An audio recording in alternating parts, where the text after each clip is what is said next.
Well, I just got in a new starter for the El Camino, so maybe I can start it up after I did all that other work to it.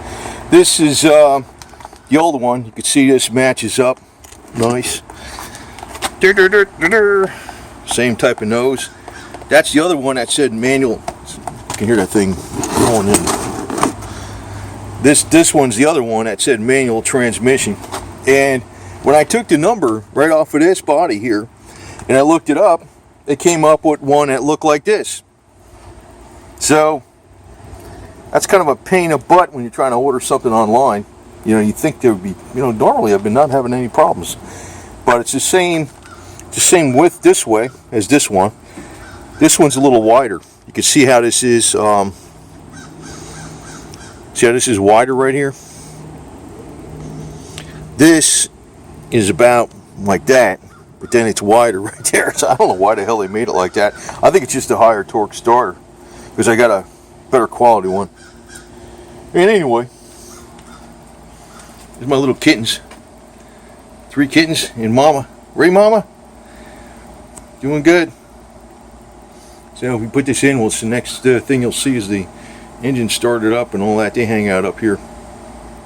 I already broke the cam in for 30 minutes, see how she starts.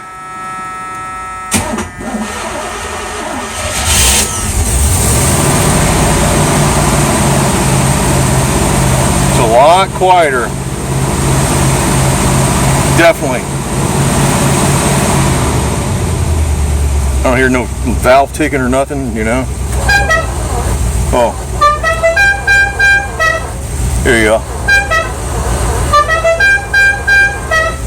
I gotta fix that.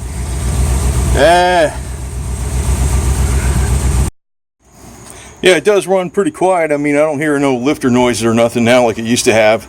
It's going to be difficult to say, like, how it's going to run on the road, but it seems okay. When I hit the gas, it reacts quick. I'll have to adjust the timing a little bit. I think it's very close, though. And adjust the fuel mixture on the carburetor maybe a little bit, but that's about it. And I ran it 30 minutes for about 22 to 2,500 RPMs, varying the RPMs.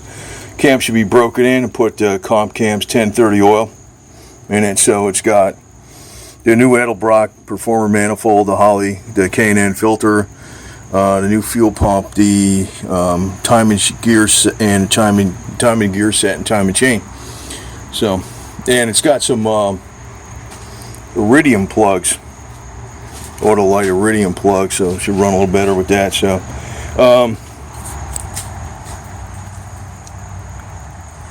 let's take a look at the rest of the stuff here. The other thing is, let's double check it over. I don't see any leaks or nothing. Nothing's on the ground. No oil or no water, so it's pretty good to me. The other thing is I wanted to point out, this is my remote starter. All it is a button and 2 alligator clips, and you put the one clip on the solenoid where the little wires attached to the solenoid on the starter motor down there. And you probably want to do that when the engine's not hot, because you probably burn yourself with the damn exhaust. And put the other one up here on the positive, and then when you hit this, the engine will turn over. So that's good to have when you're, I used to like using that all the time before I put the plugs in. I get the cranking dwell and I'd even set the timing using the cranking without the plugs in it, and it usually will be right on. So we'll see how this, I don't know what the hell happened with the horn, man. The horn used to work. Horn started acting up. Maybe I just got to take it out and spray a little WD-40 in there, because it seems like it was sitting a little while. You take these clips off of here and spray a little WD-40 in there. Maybe just do it from this side. Spray it down in there, get in the compressor. But they do sell just the compressor. Like the horns don't wear out, the compressor wears out. So, but looks okay. Seems okay. So, yeah, that's a wrap. I was waiting for the starter motor, and I just got it in the other day, and I put it in last night. So, that's what took so damn long, too. Besides, I was kind of waiting on the cats to grow up a little bit bigger. Kind of scared them away when I was running this. I think they're out there someplace. So anyway, over and out. It's running. Yeah, and since I put those really good spark plugs in there, I'm going to probably get some new wires for it, because these wires have been on here at least a couple decades. So, you know, might be time for another, you know, won't be a bad idea to put another set of them on here. Probably should change the distributor, you know, whatever, you know, what happens, do one thing, do another. But the next thing I'm probably going to do to this thing is change out the rear springs, because it sits kind of low in the back. Actually sits, well, it sits lower than you think, because down off the side there, but it sits kind of low in the back. But yeah, that's the one thing I want to make sure at least the cam's broken in. So, and I'm going to take these off, and I